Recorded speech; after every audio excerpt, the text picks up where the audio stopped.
আপনারা অনেকেই জানেন যে মার্স যদি কোনো মানুষের লগ্নকুণ্ডলিতে 1, 4, 7, 8, 12 নম্বর হাউসে বসে তাহলে সে মাঙ্গলিক হয়। এখন এখানে শুধু হাউস দেখলেই হবে না, প্রপার অ্যাস্ট্রোলজাররা কিন্তু হাউসের সাথে সাথে আরও কিছু বিষয় আছে যেগুলোকে দেখেন। তো কিছু কিছু জিনিসের উপর ভিত্তি করে এই মাঙ্গলিক দোষ কিন্তু ক্যান্সেল হয়ে যায়।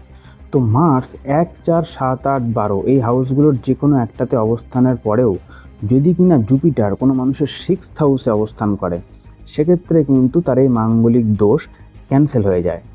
কেন 6th হাউসেই কেন? কেননা 6th হাউস হলো মানুষের রোগ, রিপু, ঋণের ঘর, ডিসপুটের ঘর, কনফ্লিক্টের ঘর। তাহলে জুপিটারের মতো শুভ প্ল্যানেট, ন্যাচারাল বেনিফিক প্ল্যানেট যদি 6th হাউসে বসে যায়, ডিসপুটের ঘরে বসে যায়, তাহলে আপনারা বুঝতেই পাচ্ছেন যে জুপিটারের সামনে কিন্তু কারোরই চলে না। তো ডিসপুট, কনফ্লিক্ট সবই কিন্তু জুপিটার সেভ করে দেয়। তো এইভাবে মাঙ্গলিক দোষ কিন্তু ক্যান্সেল হয়ে যায়।